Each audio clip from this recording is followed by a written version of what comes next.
खबर का रुख करेंगे। बहराइच से पूर्व मंत्री अनुपमा जायसवाल ने वोट किया है। बेटियों के साथ वोट करने के लिए अनुपमा जायसवाल पहुंची थी। सदर सीट से विधायक हैं और लड़ाई यासर शाह से है। वोट कास्ट करने के लिए अपने परिवार के साथ पूर्व मंत्री अनुपमा जायसवाल यहां पहुंची। तो दलित और मुस्लिम बहुल क्षेत्र ये माना जाता है। पूर्व मंत्री अनुपमा जायसवाल ने वोटिंग की है। अपनी बेटियों के साथ मतदान केंद्र पर वो नजर आई हैं। ये तस्वीरें भी हम वहां से आपको दिखा रहे हैं, जहां पर बीजेपी और एसपी के दरमियान एक कड़ी टक्कर देखने को मिलेगी। बहराइच सदर सीट से विधायक और पूर्व मंत्री अनुपमा जायसवाल ने अपनी बेटियों के साथ वोट डाला है। इस दौरान उन्होंने बीजेपी की जीत का दावा किया और कहा कि 2017 की ही तरह इस बार फिर कमल खिलेगा।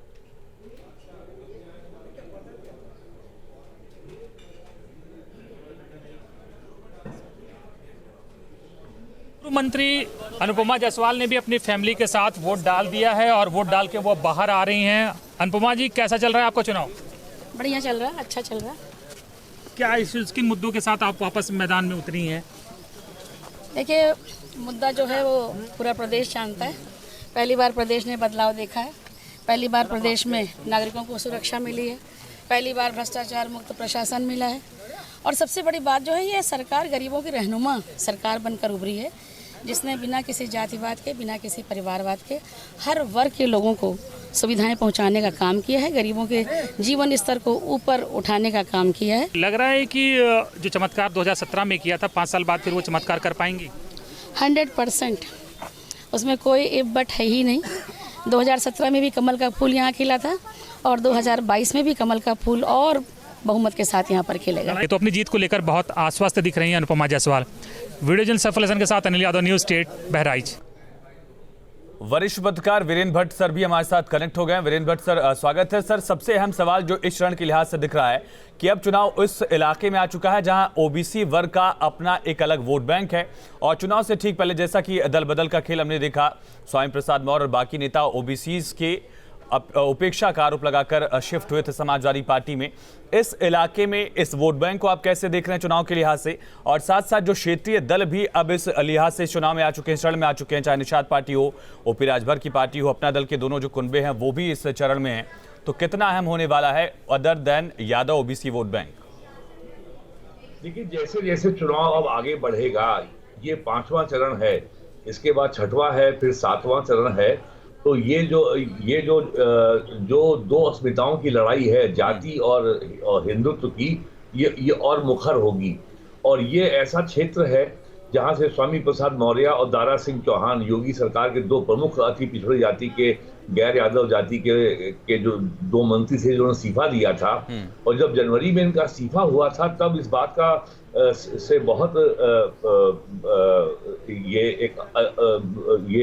एक बीजेपी में के खिलाफ एक बहुत स्ट्रांग मैसेज गया था कि बीजेपी 5 सालों में ये जो उसने अपना सोशल बेस जो एक्सपेंड किया था, अति पिछड़ों को जोड़ा था, वो उनको साथ रखने में असफल रही है। और वहीं वो सब लोगों ने समाजवादी पार्टी ज्वाइन कर ली थी, तो समाजवादी पार्टी को भी ये कहने का अवसर मिला था कि वो केवल यादव केंद्रित पार्टी नहीं है, अब वो इंक्लूसिव पार्टी है। उसने सबको एकोमोडेट कर लिया है। यहाँ सभी जातियों, सभी वर्गों को का यहाँ समान रूप से रिप्रेजेंटेशन है। और इसी फेज में तो उनका राजभर है, उनका भी चुनाव है 7वें फेज में। तो कुल मिलाकर के इस आने वाले 3 फेज में और आज के फेज में जो जाति आधारित जो बिल्कुल वीरेंद्र सर, इसी में एक छोटा सा सवाल जोड़ना है। एक तरफ बीजेपी की तरफ से सांस्कृतिक राष्ट्रवाद का मुद्दा उठाया जा रहा है। अयोध्या है, चित्रकूट है, प्रयागराज है, 3 अहम जिले, और यहाँ पर धर्म का एक बड़ा मुद्दा भी तीनों जिलों के लिहाज से रहता है। दूसरी तरफ जिन मुद्दों का जिक्र आप कर रहे हैं कि ओबीसी वर्ग जो है, छोटे छोटे जो दल हैं, वो भी अपनी भूमिका निभाने वाले हैं, क्या इन दोनों में भी टक्कर है? एक तरफ जातिगत लड़ाई और दूसरी तरफ धर्म का मुद्दा। ये 2 अस्मिताओं की स्पर्धा है। एक जाति पे आधारित अस्मिता है, एक कास्ट बेस्ड आइडेंटिटी है, और एक हिंदुत्व है, हिंदू नेशनलिज्म है, या रिलीजन बेस्ड आइडेंटिटी है। ये स्पर्धा उत्तर प्रदेश में पिछले 3 दशकों से चल रही है। 1990 में कार सेवा हुई थी अयोध्या में, 1990 में मंडल लागू हुआ था, और लगभग उसी दौर में बहुजन समाज पार्टी का यूपी की राजनीति में उभरना शुरू हुआ था। तो ये 5वां, 6वां, 7वां फेज में इन्हीं दो अस्मिताओं की स्पर्धा हमें और मुखर होती दिखेगी 6वें फेज में, फिर 7वें फेज में।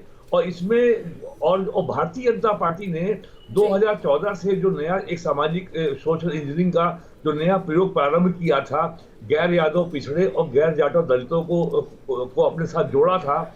2014 में, 17 में और 2019 में उनका ये प्रयोग बहुत सफल रहा। लेकिन 2022 आते आते जिस तरीके से अति पिछड़े ये प्रयोग यकीनन तब बहुत सफल रहा था, लेकिन इसी के साथ साथ अब जो विरोधी पार्टियां हैं वो भी लगातार सोशल इंजीनियरिंग इन चुनावों में करती नजर आ रही है। उनका प्रयोग कितना सफल हो पाएगा या उनका कितने फेवर में जा पाएगा, ये भी देखना दिलचस्प होगा। हमारे खास मेहमान लगातार हमारे साथ बने हुए हैं, वीरेंद्र सर हमारे साथ बने हुए, उमाकांत लखाड़िया सर हमारे साथ बने हुए, इसी के साथ साथ हमारे सहयोगी भी अलग अलग बूथ्स पर मौजूद है, लगातार आपको तस्वीरें दिखा रहे हैं। फिलहाल एक छोटे से ब्रेक के लिए रुक रहे हैं, उससे पहले एक अपील, अपने घरों से बाहर निकलिए, जाकर मतदान करिए।